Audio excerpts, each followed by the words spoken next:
Hello YouTubers, welcome to part 4 of making the bow and arrow controller. Here is what we'll work on today.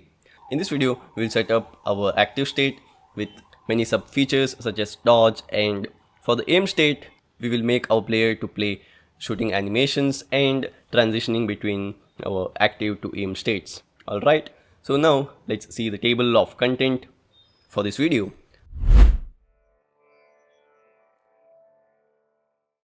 So the first one will be coding transitions between different states, and then we'll script our active states. After that, we'll try to work on our aim state, then adding our dodge functionality inside the active state, and at last, yes, it's bug fixing.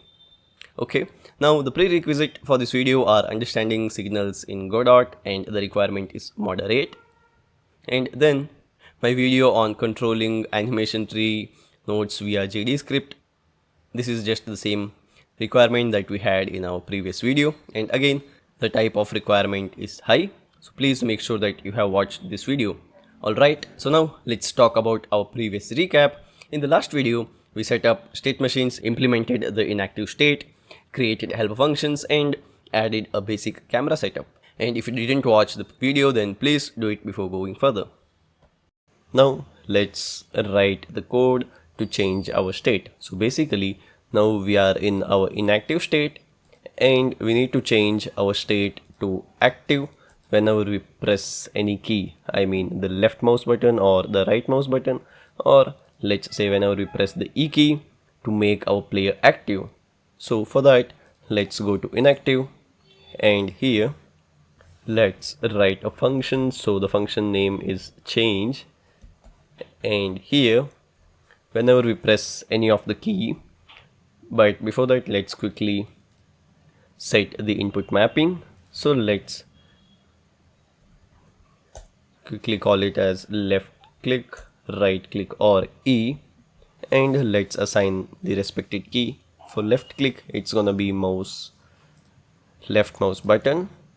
For right click, it's gonna be right mouse button, and for E, it's just the E key. So now if input dot is action just pressed, so if we press left click, or let's say is action just pressed right click, or let's say is action input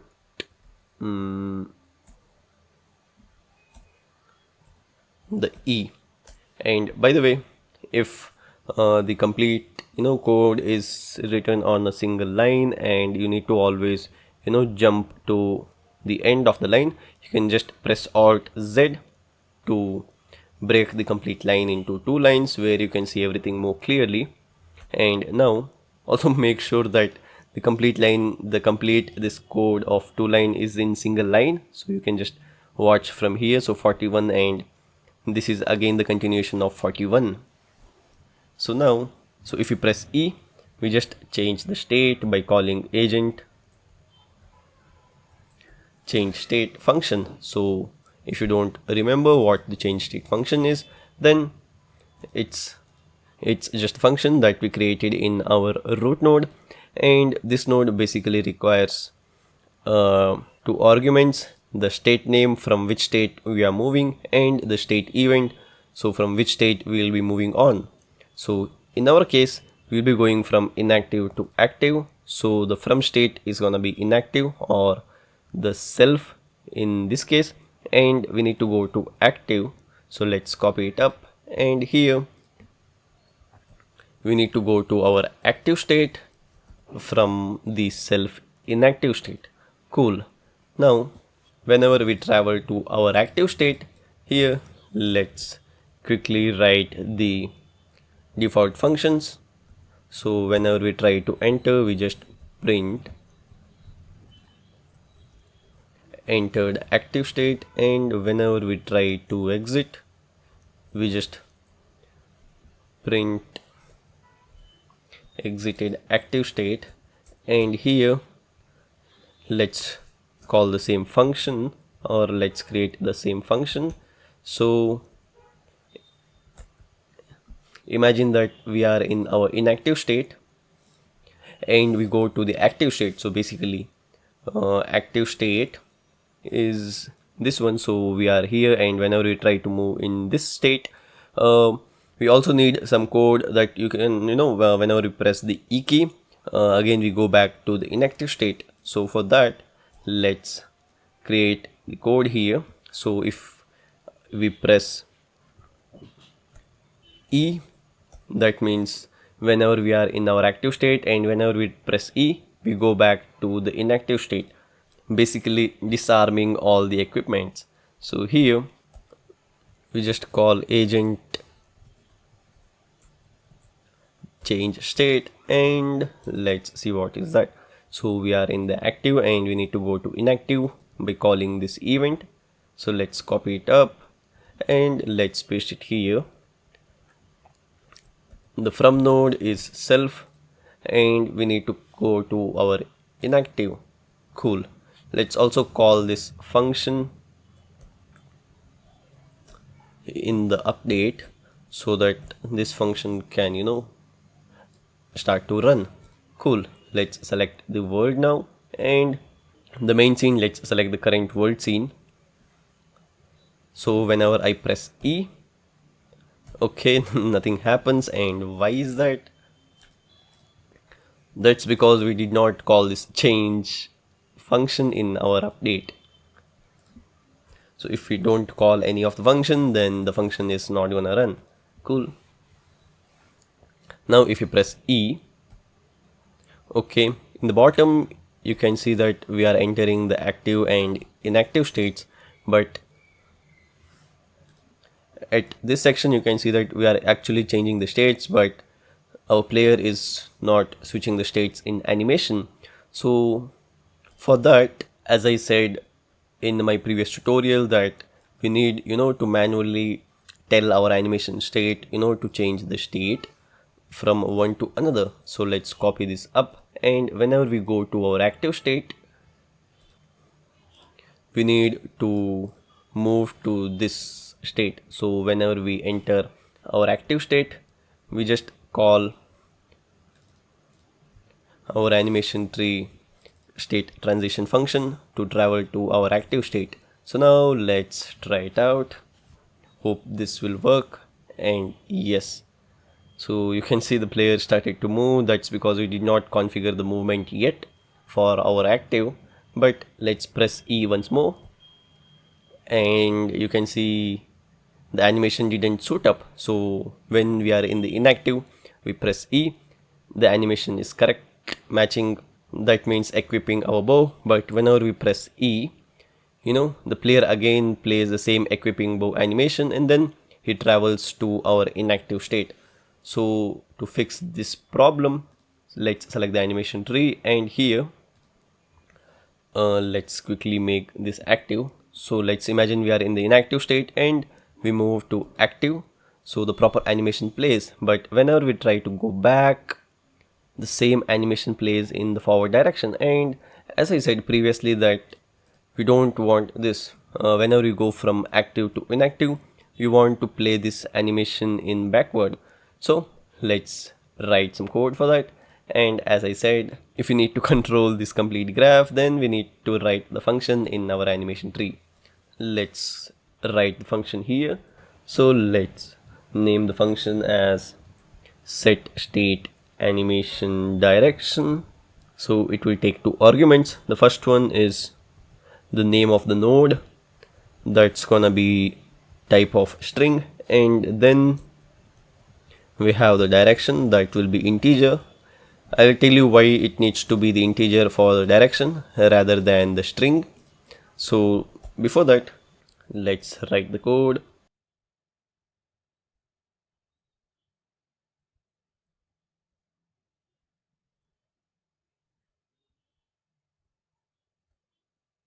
Okay, so now what exactly we are doing?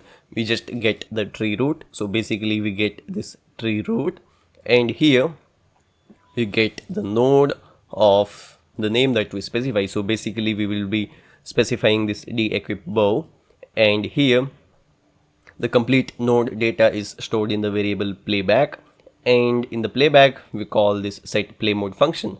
So if we open up our docs by pressing F1, let's type animation node animation. Yes, this one. So in this we have the play mode forward and backward with 0 and 1. So if we specify the the integer 0, then it's gonna be forward. If we specify 1, then it's gonna be backward. So all the functions of this node is or will be stored in this playback, and we call the set play mode function on this node. So now if it feels like a bit of confusing, please make sure you watch my video where I have shown you how to control all these nodes and a lot more. Cool. Let's call this set state animation direction in our inactive as well as active. So in the inactive, whenever we try to change the state, let's call the agent animation tree, and then let's call this function. And in this function, as we specify the two arguments, the first argument was the name of the node, and that was in the string, and then the second one was the direction, so 0 means forward. And let's go to active. Whenever we change our state to inactive, we want the animation to play in backward, so we specify 1, and now this should work fine. So yes, and you can see the states are switching more proper. Cool.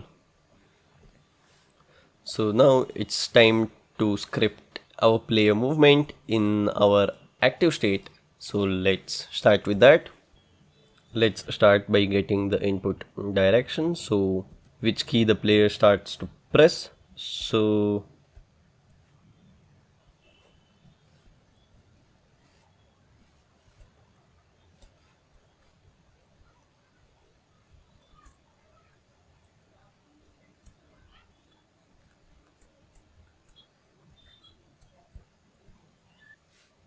we just get the action strength, and this code is basically from the boiler template. So basically if we press A or D together, then the result will be 0, or if you press W and S, which means move forward, move backward together, then the result will be 0. If not, if we press any of the key, let's say if we press A, then the result will be that the player has pressed A. If we press any other key such as S, then the input direction will have the current that value. Cool. Let's also normalize this, so that if we press both A and S or D and W, or let's say A and W, then the result doesn't go more than 1. Cool. So now we need to tell our animation tree to move forward or move backward, or we just need to control this graph. So for that we need to write the function, and as I said that whenever we try to control the graph, we need to write the function in our animation tree. So here let's create the function, name it as movement, and for the simple inactive walk we just had a single point value. So this was just a one-dimensional value, so the arrow mark was not moving up and down, so that's why we created a function for a single value. But now for the active, the movement, the arrow can be moved in 2 dimensions, maybe forward or backward or left or right. So that's why we create one more function, name it as movement, and in this let's say current blend position equals to current blend position dot move towards.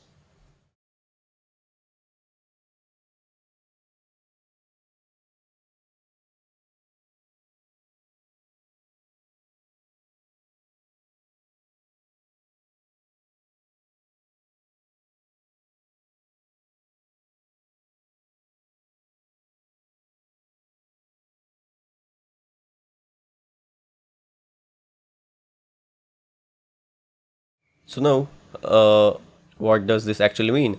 So at the beginning, we get the value that specifies which direction we want the arrow mark to move. So it's gonna be vector 2, that basically WASD key, and then we have this current blend position variable. So initially it's set to 0. That's because the center point is 0, and then whenever the user presses any of the key, then we have gradually moved towards that point. So let's say the player presses A, then we need to move from this point. So this arrow, we need to move from this point towards this. So we don't want sudden shift, we just want gradual movement. So for that, we use the vector to move towards function that's built in Godot, and we specify which value we want to move. That's basically if the user presses A, and with the speed of blend speed. So basically the blend speed is 10, and if you want player to have less movement, so if you want your player to transition very less from the center point to this, so let me just quickly show you what I mean. So yes, so initially it will be here, and when you press A, the player goes from this to this animation. So if you want to have a much slower transition, then you can just specify a smaller value here, but if you want faster, then just make sure it's same as mine. Cool. So now this, we didn't actually set the value, we just calculated how fast we want our cursor to move. Now let's set the parameters of, let's say, blend position of our active, and the value will be current blend position. Cool. So let's call this movement function in our active. So let's call it as agent dot animation tree movement, and movement is input direction. So basically we specify which direction we want to move, and then we create a gradual cursor movement, and we set the cursor movement towards the animation point. So this is how it's gonna work. We have set our animation value, but we also need to move our player using velocity, same as we did here by setting the velocities. So in the active, let's write function here, variable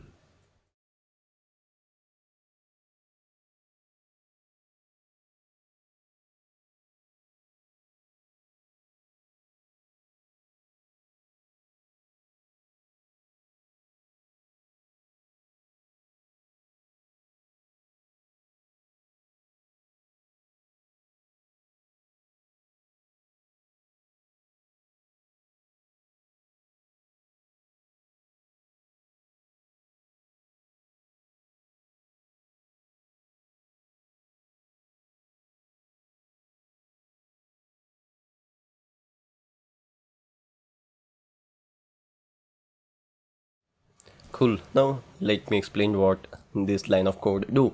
So basically we get the root motion position, and then store it in root motion, same as we did here. So we get the root motion position, and then we calculate which direction the player is actually moving. So which direction the player is facing and which direction the player is moving. So basically if W is pressed, then the player will move forward. If A is pressed, then the player will move right by, the player will be facing forward, but he will move right. And if we press the S or A key, then the calculation will be done accordingly. And then we just set the player velocity to what we have calculated our movement. So if it's horizontal movement, I mean if it's forward movement, and then the player goes forward. If the calculation was towards right, then the player moves right. And still, if you don't understand, then what this exactly do is like it just calculates which direction the root motion is moving. In our previous case, in our inactive, player used to just move towards forward. There was no right and left movement. So for right and left movement, we just set our player to turn towards the direction, and then we just move our player. But now in this active, what happens is like the player will be facing forward, but he will be moving towards right. If the player is facing forward, he will be moving towards left. So these both are scenarios that's going to be added up in our previous code. So that's why we get the player's rotation, which direction is facing, and then we calculate which direction to move, and then we set it accordingly. Cool. In our this case, we just calculate the player moving forward direction, and then we set the movement. Cool.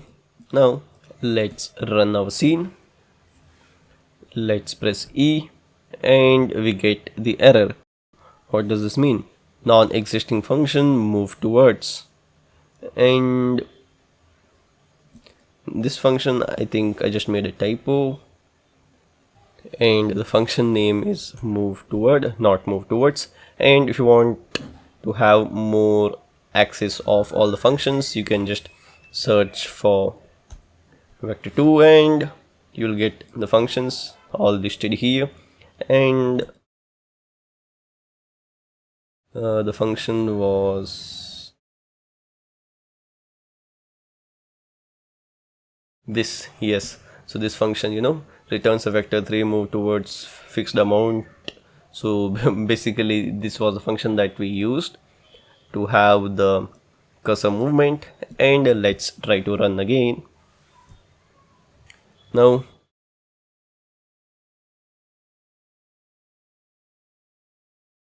you can see there is a smooth movement of our player, and I think we need to change the animation.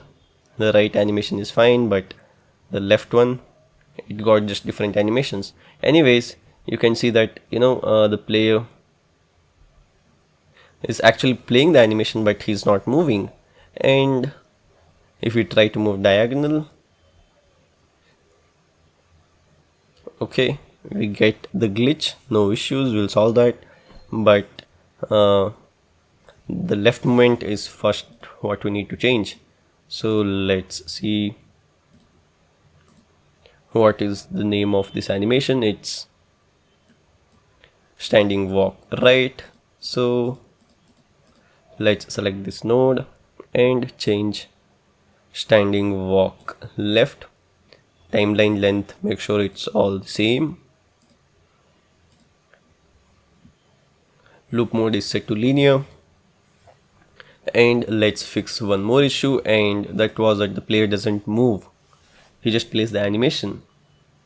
And that was because we didn't set our move character. So basically move character calls up the move and slide.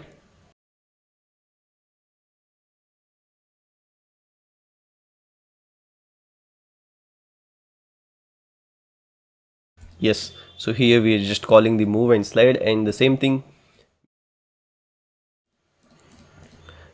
we need to call here. So we just basically call the agent move and slide. So this will set the actual velocity of our player. And by the way, here we see that we have two duplicates in our active as well as inactive. So let's create a single function for that. Let's write the same function in our character body here. So let's call it as maybe move character, and we just call the move and slide function. And now You just call the same function in both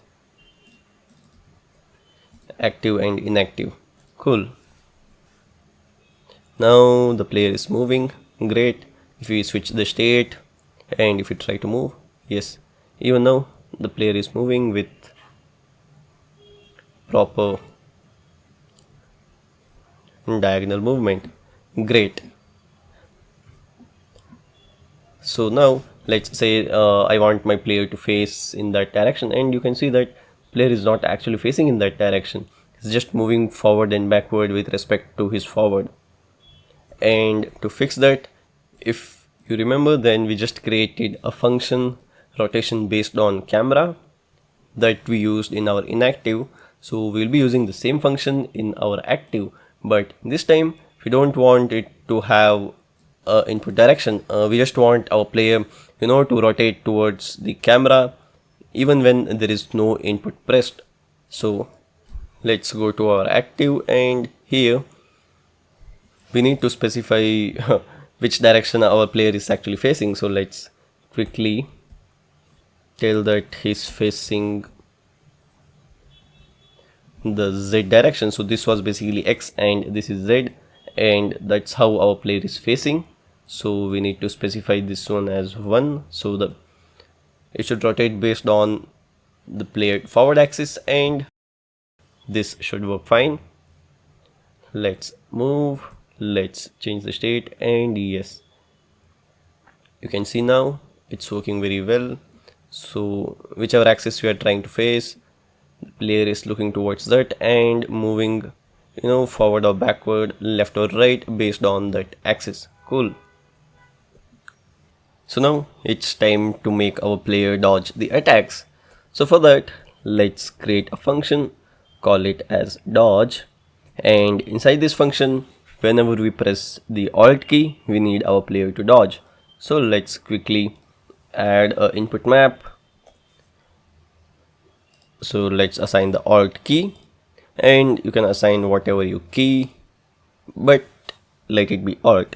So now inside the dodge, let's write if the Alt action is just pressed, then we need to dodge our player.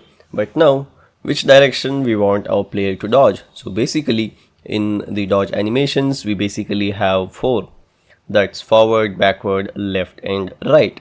So for that we need to actually get the input direction, so which direction our player is moving, and let's say that our player is moving forward, and if he press Alt then he should dodge forward, or maybe the player is moving right, and if he press Alt while moving right then he should dodge in that direction. So let's get the input value, which direction our player will be moving, that's gonna be a vector 2, and let's create one more function. Let's call it as get dodge value, and this is the dodge value or the direction we'll pass so that our player is moving. And here what this function will do, basically in our active, in this dodge state machine, so this function will return what value we need to dodge. So maybe if we press forward, or that's what I said, if we press the W key, then we need to return this animation value so that our graph will know which animation to play. So for that we created this function, and this function is to make our player dodge. Cool. Now in the function we will match our dodge value, so we'll check if our player has pressed forward, then return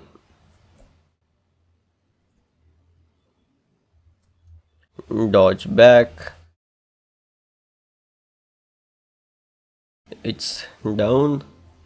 I think we can copy the complete return and then let's paste it as front. If it's right, then dodge right, if it's left then return left. And if the player doesn't press any key, which means that he just pressed the dodge and he didn't press any of the WASD key, then by default we will just make our player to dodge front. Okay, and let it be like if it's vector up then back, if it's down then front, this left and right are properly aligned, and if nothing is pressed then we just go forward, and this will return the animation value which direction we need to dodge. And if we press the dodge button then we create a variable that will be the dodge value. So basically animation value from our input direction. And now we need to tell this state machine, to trigger this value. Basically same as here. So however, similar to how we tell these state machines to go to any of the value, similar way we also need to tell the substate machine. So the first one was in the root, and now we have this substate machine. So even we'll write the same code for our substate machines, to trigger any of the values. So let's go to our animation tree and let me press Alt Z so that you can see all the code. And here let's create a function substate transition, similar to what we had state transition, but this time we have a nested one. So let's write substate transition, and in this transition we pass two arguments, basically the path that specifies which state we are currently in, that will be a string, and then inside the nested state we'll specify the name, so which state we want to travel in the nested one. So let's write it as substate name, that's again gonna be string. And now here let's get the same playback as we did here. So let's copy this same code and paste it here, but this time it's not the parameters, it will be the dodge state machine playback. Anyways, we'll be using the same code again and again. So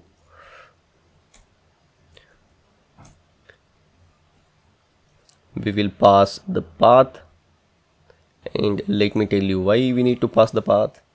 But then if we find any of the state machine that we specified so that it don't throws error, then we just travel to that value.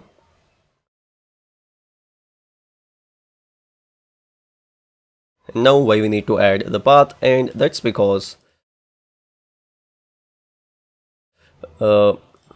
see here we have two state machines. The first one is the dodge state machine, and the one more state machine we have is aim. So both of them has similar structure, so that's why we'll be using the same structure or the same code at two different points without writing two multiple functions. So for that we need to specify the path. So if we want to work in this, or in future we'll be working in this, so that's why we pass the path and we get the path playback. So if we pass this state machine we'll get this playback, and if we pass this state machine then we'll get this playback. Cool. So inside that we pass the next state name. So basically inside this we'll pass that which state we want to travel. So maybe it can be dodge left, right, front or back. So that is this substate name. Cool. Now here we specified the dodge state machine, but before that we have this one more transition, and even here we need to specify which transition we want. Either we want dodge or we want to be react. So let's add the code for this also. So let's write function set transition value, and here we'll specify the path as a string and the value, that's again gonna be a string. And in this we set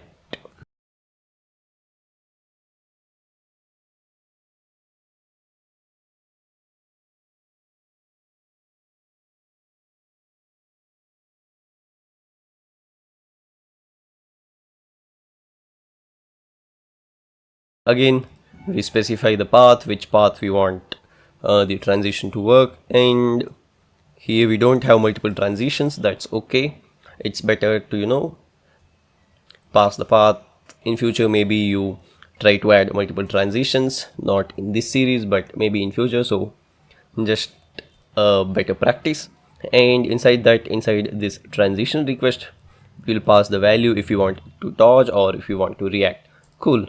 Next, we worked on this state machine, we worked on this transition, and we also have this one shot node.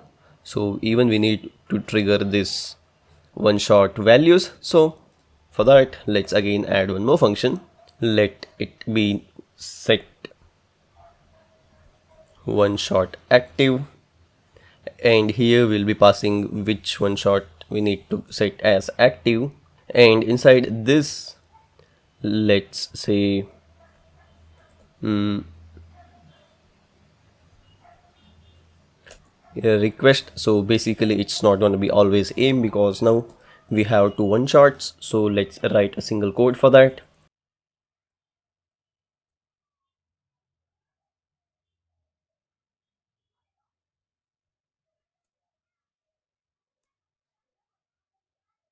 So we get the parameters active, and then we'll pass the path. So either it's this one shot or this one shot, and then we specify it as fire. That's what the function name do. Cool. So these are the three functions that we need to add for just a single dodge. So now let's first set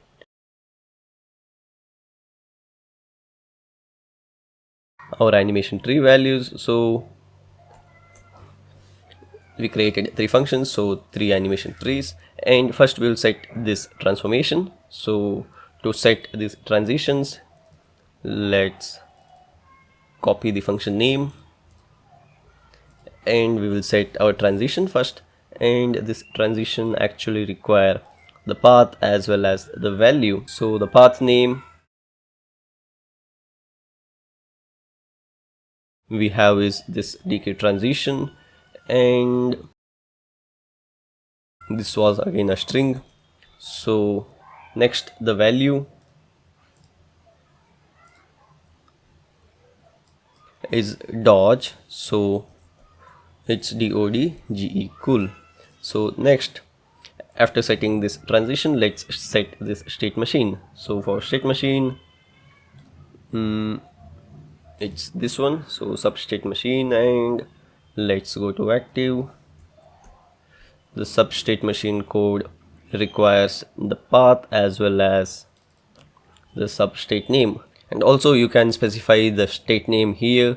I just hard coded it to active, and maybe you can just get or create an argument and then you can pass it here, but I just felt this is okay. And now here we need to pass the path. So the path was this state machine, so let's write it as this, and then the value will be the value that we get from this function. So let's pass the value, and at last we need to trigger the set one shot active, and this actually requires the one shot name. So let's copy this and paste it here. So now first we set the transition. So this value, it's optional, either you can set first this, then this, and at last this. So however you want, you can set like that, but first I just set the transition value to dodge, and then the state machine value, and at last I set this one shot to be active. Cool. Now let's copy this function name and paste it inside our update, and this actually requires the argument. So the input direction if the user is pressing any value, and let's try it now. Let's go to active, let's try to move, let's dodge, and yes, the left dodge is working fine. I mean the right one. The left one is also working fine. The back, yes, you can see that the vector dot up match case is for back and vector dot down is for front. So yes, and if you press alt without moving, the player is dodging forward. Cool, everything is working as we expected. So now let's close this up. So now let's change our state from active to aim whenever the user press left or right mouse button, so that our player can actually draw the arrow, and whenever the player release any of the mouse buttons, the player will play the release arrow animation. Cool. So inside the active, inside the change function, and if you remember, then the change function is the block of code where we actually write the logic to change the states. Cool. So now let's write if input is action pressed, so if the user press left click, or maybe if the user presses right click, then we will change the state. So let's copy the same code from here and let's paste it here. So we'll change from self to the aim state. So let's see what is the event. So from active to aim, so we call the to aim event. So let's copy this and let's paste it here. So whenever the user press left or right click, we change our state to aim, and inside the aim we will just clear all these default boilerplate, and let's write the enter as well as the exit functions, so we know what exactly it prints whenever it gets entered in a state.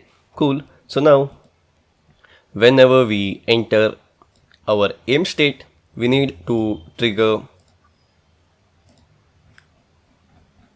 this state machine. So whenever the user presses left or right mouse button, we will enter our aim state, and whenever we enters our aim state, we actually need our player, to play this aim state machine along with this one shot node. So to do that, we have already returned the code for one shot. So let's copy this, and inside the aim, after this print statement, let's call the agent dot animation tree dot set one shot active, and we will set this one shot to be active. And now we no need to specify the aim state machine to trigger this draw animation, because whenever we enter our aim state machine, you can see that there is an auto green mark over here, so it automatically goes to this draw animation. So let's see it in live demo. So whenever I try to press fire but before that, let's make this state machine active, and you can see that let's abort this, and whenever we try to press fire, it automatically triggers the draw arrow animation. You can see that. Cool. So no need to specify the transition for draw, but we need to specify the transition for release once the user leaves the left or right mouse button. So next, let's create a function, call it as change, and inside this function, if the input is action just released, the left click or the right click, we need to trigger a animation. And what is that? That's basically this release animation inside our nested state machine. So for that, we just created a function substate transition. So let's use this one, and to access this function, let's call this agent.animationTree substate transition. The name of the substate machine is aim sm, and The name of the next animation is release. Cool. So now once we play our release animation, we will just change our state back to our active so that we no longer stay in our aim state. So let's quickly copy this to active change inside our aim. Let's paste it up, and let's also see if this transition is present. So we have from aim to active whenever we call this to active event, and let's paste the event name. Cool. Let's also call this change function inside the process so that Godot knows that it needs to run this function. So in the state machine it's not process, it's update, so just make sure you spell it out. And now it's time to run our scene. Let's check it out. So let's press E to go to this active. Let's press LMB, and the mouse button is still pressed, so you can see the player is holding the arrow. And now currently we can't move our player because we didn't add the movement code in our aim yet. But as soon as I release my mouse button, you can see that the player plays the release arrow animation. That's cool. So now let's just go to our active state, and we will copy the complete code from our script inside the update function, and let's go back to our aim, and let's paste this complete code before our change function, and this should work fine now. So let's try to run it, and let's try to draw arrow and try to move, and yes, it's working very well. Cool. Also, if you see that the player is targeting the bow towards another direction, he's not actually facing at the center of our camera. The bow actually looks like it's tilted little bit to the left. No issues, we'll fix that in our upcoming series, but currently the draw arrow is working very fine along with the movement. Okay, so till now, if you have played your controller, then you'll know that we have some serious issues, the bugs that we need to solve. So let's quickly see what are those bugs. And the first bug is that whenever you are in the inactive state and you left click mouse button, so the player will go to the active state, and then the player will start drawing the animation of the arrow, you can see, and then he releases it. So we don't want that. We want our player to go from inactive to active when we press the left mouse button, and again when we press the second time the left mouse button, then only the player should play the draw arrow animation. Okay, so this is the first issue. And the second issue is whenever we try to play the draw arrow animation, nothing really happens. Okay, but whenever we try to release, and again for the second arrow when we draw, you can see that the release arrow animation is completely skipped like this. You can see that the player doesn't actually finish the release arrow animation, but again he goes to the next animation, and that's the draw arrow animation. Okay, this is the second glitch that we get. And the third glitch is, let's say we are trying to dodge any of the animations and we try to left click, you can see, or let's say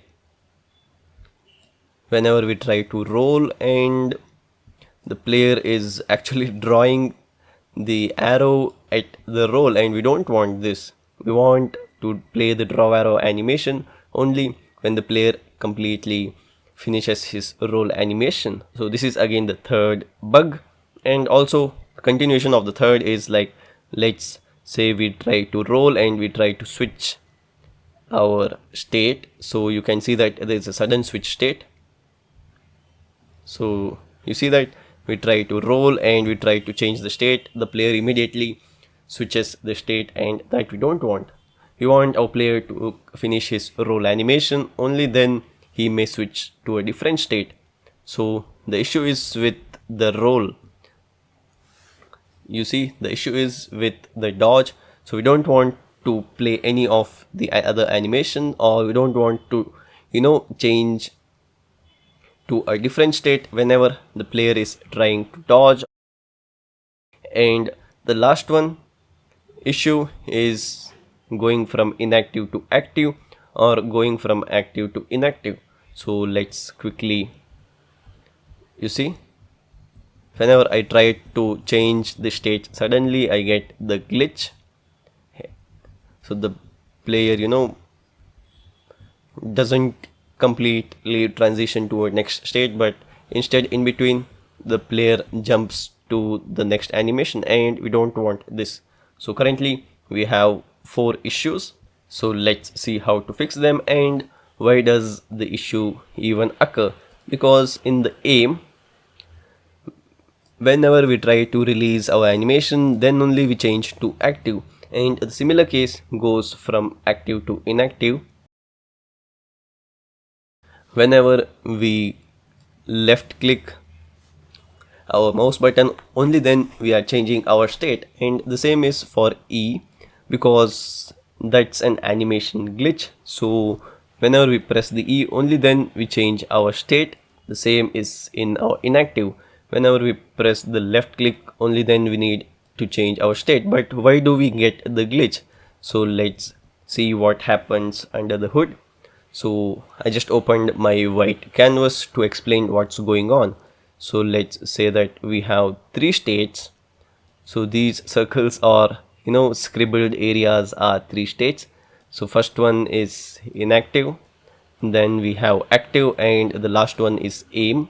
So this is of our hierarchical state machine, and same way we have these 3 states inside our animation tree. So inactive, active, and aim. This is of animation tree, even though in the animation tree the aim and the active are together, but let's assume these are 2 different states. That's okay. And sorry if the writing is not perfect. So now let's try to see what happens when we go from our aim, or from active to aim inside our HSM as well as the animation tree. So whenever we left click the mouse button, the transition occurs inside our HSM all of a sudden. But what happens in our animation tree? Well, we have a center animation, and we go from our active to this animation. This is draw arrow animation, and then we go to our aim state, and again whenever we release our arrow, we just release our left or right mouse button inside the HSM, the transition is all of a sudden. But while in the animation, it plays the release of arrow animation, then it switches to our active state. And here you can see that inside the HSM, the transitions are all of a sudden. Whenever we press the left click, transition occur. Whenever we release the left click, the transition occur. But it's not the same case in our animation tree. And here what happens is, like, whenever we press the left click, the transition occurs. That's fine. But as soon as we release the left click inside our HSM, the transition has already occurred to active. But at the animation tree, the transition, is still at playing the release arrow animation. And as I said that the complete code is in our HSM, that's basically the complete active code is inside our HSM. Then whenever again we try to press the left click, that means inside the HSM we are currently here, but inside the animation tree we are at this point. So again whenever we try to press the left click, this transition occur, and currently we are at here inside the animation tree, and suddenly this transition occur, and there is no transition of this, means the animation is not properly finished. Instead, we again go back to playing the next animation, and that's again the draw arrow, and then it goes to our aim. Again the same cycle continues, and this time we are again stuck at release arrow animation, but in HSM the transition has completed. So now how to solve this issue? So to solve this issue, let's say we have both of the animations of draw arrow and release arrow between both of the states. So what we'll basically do is, for the draw arrow animation, we will just call the direct transition, so that will go to this animation and then it will go to the next. So we don't have to worry about the ending of our draw arrow animation, and that's because in the Godot, in the animation tree, inside this animation state machine, we only travel to our next animation once the animation has completed. But while in this case, even though this transition is set to at end, the transition of this is all of a sudden, so we get access of this state, that means active state, and whenever we try it again to press the left mouse button, the transition suddenly switches from this point to this point. I hope you are getting what I'm saying. So now how to solve this? Well, to solve this, what we need to first do is, we'll whenever release our left mouse button, we'll start playing our animation, and once the complete animation finishes, we will trigger this transition. So this and this are together simultaneously, so that there is no glitch between HSM and animation tree. So both of the transitions are together, so we'll trigger this transition and this transition only when the animation of release arrow is completely finished. And the same problem is with the inactive and active state. So in between we have a animation of equipping bow, and again we have the same animation that's played in reverse. So again, whenever we press the left mouse button or E, the transition is sudden, while in this case first it goes to this. Once the animation is finished, then it goes to active, and again whenever we press the E, it first plays this animation. Once this is finished, then it goes to inactive. So here again the same problem. Whenever we press the E, the HSM suddenly goes from this code to this code, but in the animation tree we are just playing this animation, and suddenly whenever we press E before this animation finishes, we just trigger this event. So this transition doesn't happen, and it goes to this transition again playing the same animation in reverse, and that's what it causes the glitch to happen. Okay, so now how to solve this? Again we'll use the same technique that we used over here. So first we will trigger this event, so that this equip bow animation starts to play, and as soon as this animation finishes, then only we will call this change state, so that this and this are simultaneously, and the same goes for active to inactive. So first we will trigger this event, so once the animation is completely finished, then this and this occurs simultaneously. And I hope you're getting my point, what I mean to say. If you don't get till now, then in short, the problem that we get is like because of the animations that delay in changing the state from one to another, and to solve that we'll try to check if the animation has finished, then only we will go to our next state. Cool, let's jump back to Godot, and now there is no direct access function of animation tree to check if the particular animation has finished. So to solve that, we will actually use the signals that animation tree provides. So whenever any of the animation is finished, we can call a function that we need. So select the animation tree, inside the nodes, inside the signal, double click on the animation finished, and we'll call the function whenever the animation finishes, and the function we will be writing is inside our character body. So let's click on connect, and whenever any of the animation is finished, this function will automatically get triggered from the animation tree, and this will also contain that which animation has finished. So inside this,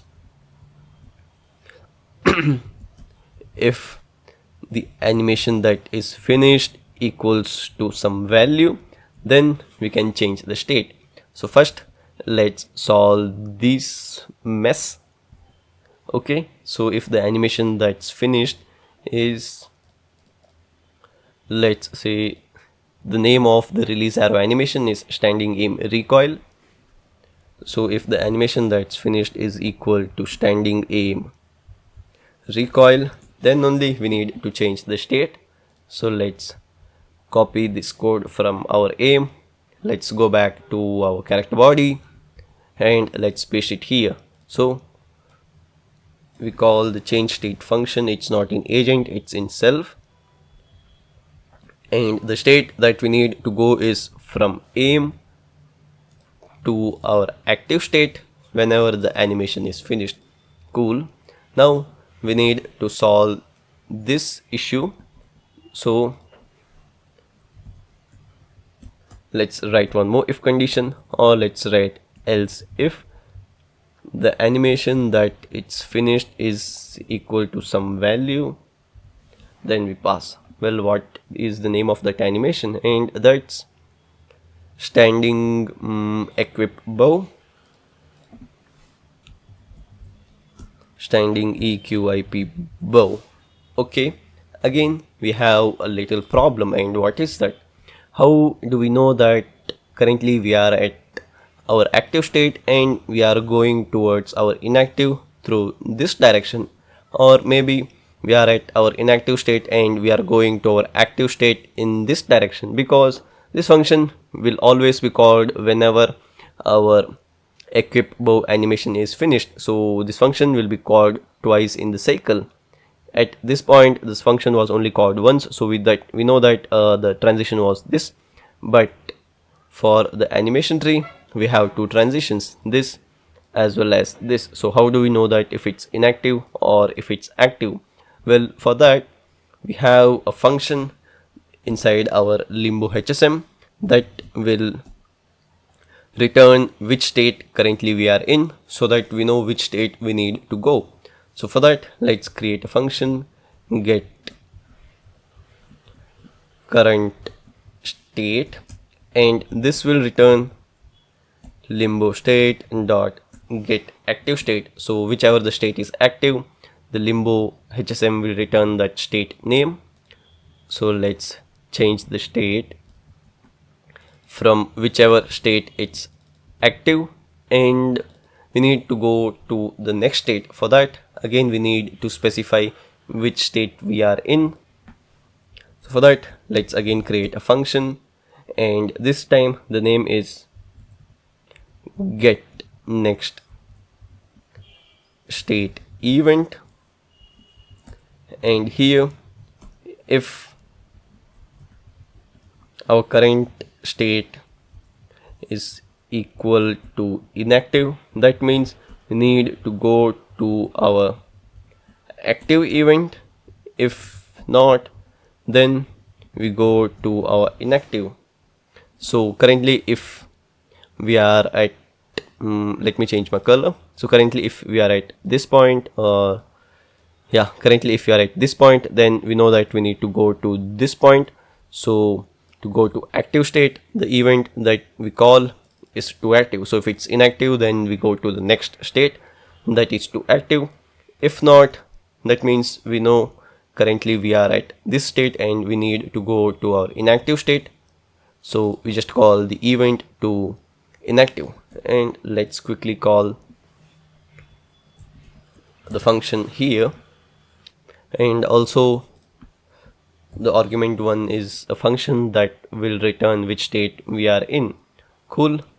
Now it's time to erase the change state function that we are calling. So let's go to aim and make sure you just remove that piece of line, and inside active whenever we click the left click or right click, we need this to have a transition from here to here because there is no glitch between this point.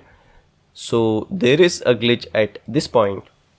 Whenever we go or whenever we call this de-equip bow, so here we no need to change the state. Rather, what we need to do is we need to tell the animation tree to have a state transition towards inactive. So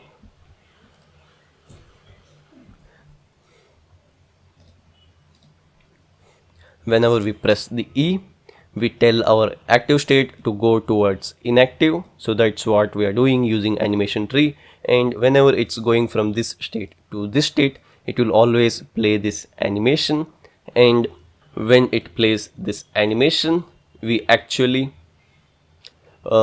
trigger this code from our animation tree that's basically automatically getting triggered. And whenever this gets triggered, we change the state of our HSM. Okay, this was a lot inside our active, and the same goes towards our inactive state. So whenever we press the left click button, we no need to change it here. We need to change the state of our animation tree towards active. I think now the problem should be gone. So let's press E continuously, and you can see that we only travel to the next state whenever the animation finishes inside the left dialog box. And let's do the same thing for our draw arrow. You can see that the mouse button I am rapidly pressing, but the animation plays only when the release animation is finished. Okay, that's cool. So now let's see how we will avoid the dodging twice. So maybe let's say we are trying to dodge, and when we press the left mouse button, the player should only focus on the dodge animation and he should not trigger the draw or the release arrow animations. And along with that, let's say whenever the player is trying to dodge, he should not change to a different state. So let's say that the player is dodging, and when you press E, you can see that the dodge animation was not completely finished, but still in between the player changed the state. Or let's say the player has these issues, so whenever you press the Alt in between the animation of dodge, you can see that the player again goes back to the idle state, and then the dodge animation starts to play. So how to fix that? Well, if you see the animation tree of our active state, then you can clearly see that these one shots are the two nodes that mainly control the aim as well as the dodge sub-state machines. So the main reason or the main culprit here are these two one-shot nodes. So now what we can do is we can check if our one-shot is currently active. So let's say this node is currently active, so it will be like something this, and when we try to aim during a dodge, we will check if our dodge OS is currently active, and in this case, yes, it will be. So whenever any of the one shot node is active, we will restrict the firing of the another one shot. So let's say our player is trying to draw an arrow, and when we try to dodge, we will just restrict that functions. Or even though during a change of state, let's say the player is trying to dodge and then suddenly we press the E, that triggers this inactive state. So at that time we can restrict the change of state because the dodge OS is currently active.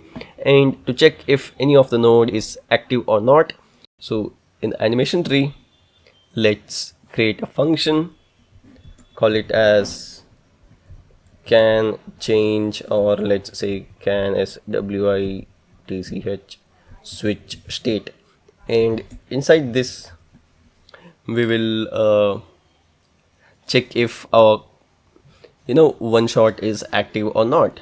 But here, let's say that in future, or not in the series, but maybe sometimes in future where you are trying to create different controller, at that time you may have some states where you may have different kinds of OS inside that state. So maybe in inactive state in future you may, or in a different game, let's say you may have one shot in the inactive, or you may also have a one shot in this active fall. So at that time, at some states you may not have the one shot, and in some of the states you may have one shot. So to do that, we should first check that in which state our player is, and if the player is in a particular state, then if the one shot of that particular state is active, then we will restrict the transitions to a different state. So let's see, we create a variable called current state, and this will get that particular state, and from that we will check if it has any of the one shots active. So to get the current state, if you remember, in the player root node we created a function called get current state. So this returns the node itself, it doesn't return the name of the node. This function returns the node itself, and we don't want the node, we can just say get state value even though it's not value, but let's say we call a function, or we create a function get state value, and inside that we return our active state name. So we just need a name to check which state currently we are in. So now let's call the function that we just created, get state value, inside our animation tree. And you see that we need to, however, create a reference for our player node in the animation tree. And to create a reference, let's create onReady var maybe player equals to, and we need to create a reference from this animation tree. So that's basically one parent that goes to this animation misc, and we go one more up parent so that it creates a reference for our character body 3D. So to go to a reference of a parent, we just use // and now we are currently at animation misc reference. We need to go one more step up. So again the same code, // to create the reference for our player. And now let's call the function of our player. We try to match the state, in which state we are currently in. So if we are in our active, then we return some value, and if none of the states match, then we just return true. Cool. So now if the current state matches active, then we have two one shot node in that. So let's get the status of that one shot node. So for that, let's create two variable. First one is dodge, and we get the active state. So if our aim OS is active, then we get the status of that. So if it's not running, then the dodge will be false. If it's running, then this dodge value will be true. And we'll do the same thing for our aim. Okay, again I just made a small mistake. This one was for this. So let's get the status of dodge OS. If I'm not wrong, then yes, the name of this is dodge OS and the name of this is aim OS. So we get the status of both, and the player can only change the state if both of these are false. So to return it as false, so either if dodge OS is running, or let's say if our aim OS is running, then we need to return false. So either if any of one of them running, that means this value gets true, then we need to return false. That means that nope, we can't change the state. And if both of them are not running, that means that this block of code returns false. Then we can return true from this function, because yes, both of the OS are not running, then we can absolutely change the state. Okay, this is kind of tricky, but yeah, this is how it works. So let's call this can change state inside our active. So whenever we try to press alt, and along with that, if the agent dot animation tree, so whenever we try to dodge, if both of the OS are not active, only then we can try to dodge, or try to play the dodge animation. And we'll do the same thing that at this point, because even we caused the glitch at this. So here I just pasted the same code, but this time you can see that we have this or as well as this and this will not run as expected, because at first we just checked these both conditions, and now we have this extra condition that's basically and. So we need to wrap up both of this inside the brackets. So if the user presses left click or right click, along with that we also need to check if none of the OS is active, only then we can try to change the state. Cool. And let's again do the same thing at this point. So if we press E, then before traveling to our inactive, or even before like transitioning our animation tray to inactive, we need to make sure that no one shot node is currently playing. And we can do the same thing inside our inactive, even though it's completely optional. But yeah, you can just have a safety.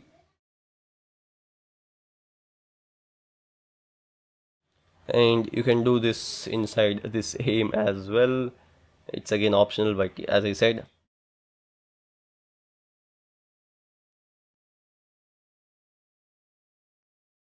Okay, cool. Now let's try to play.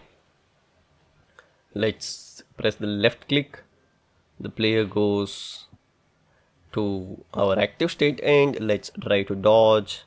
And you can see that the player only dodges once. Again, if we repeatedly press this alt button and try to dodge at different directions, nope, the player finishes its current animation and then he starts the next animation. Okay, now let's try to dodge and change the state. Nope, you can see that the player changes the state once after the dodge animation has finished. And let's also try to dodge and left click. Nope. Okay, even this is working. Cool.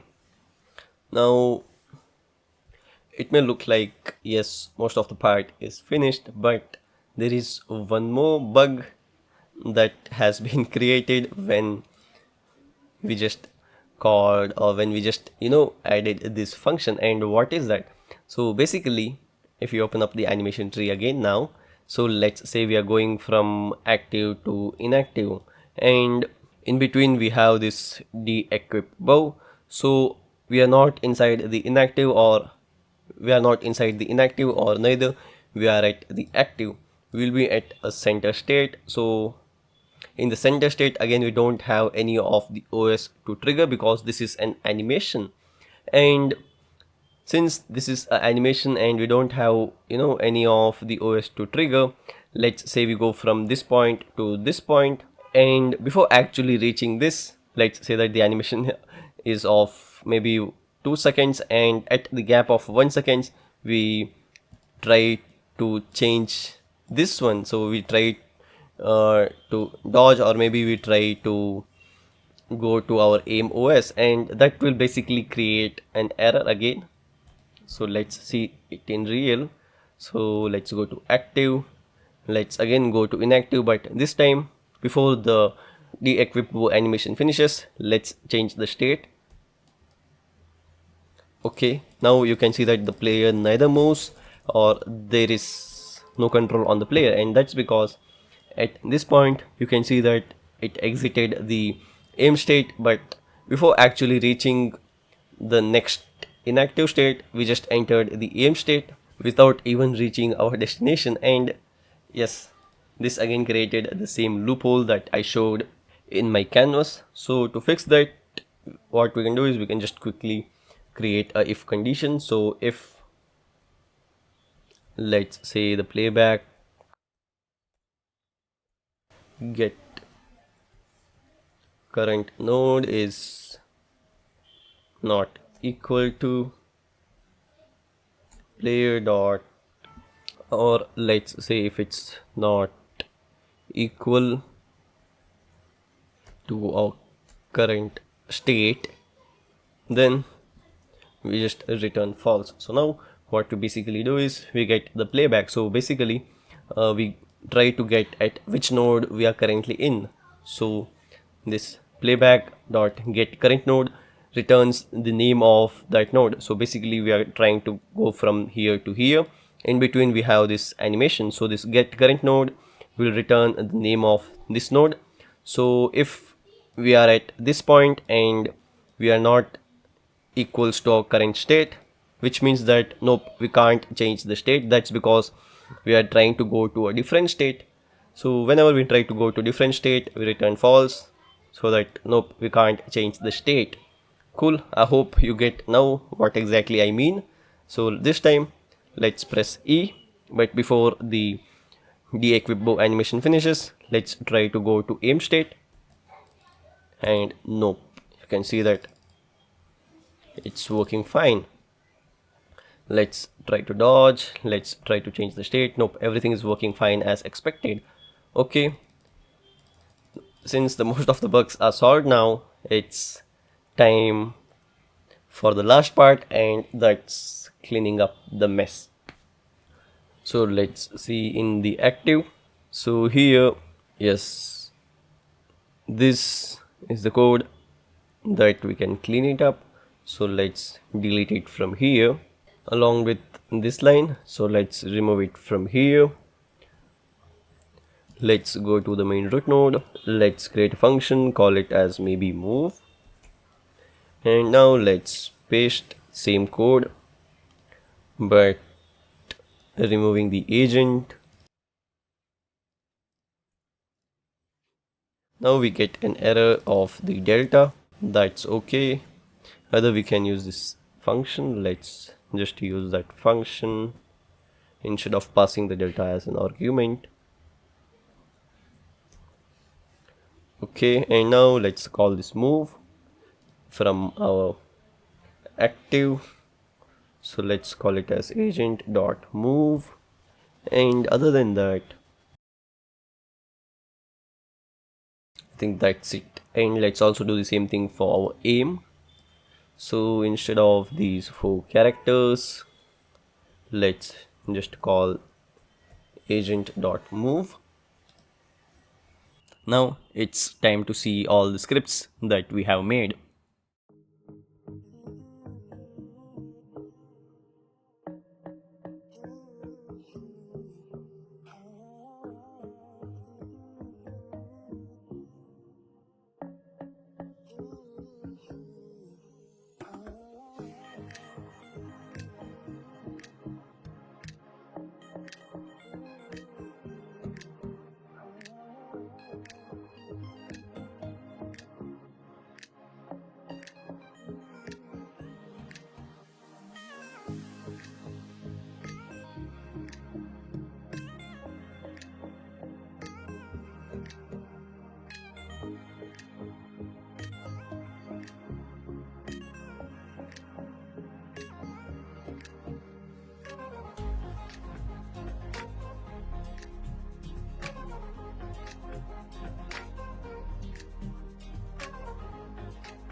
So that's it for this. Now let's talk about the progress that we made in our current video. So we added transitions between our different states, then scripted our active state. After that, we implemented 4-way movement with a proper blending.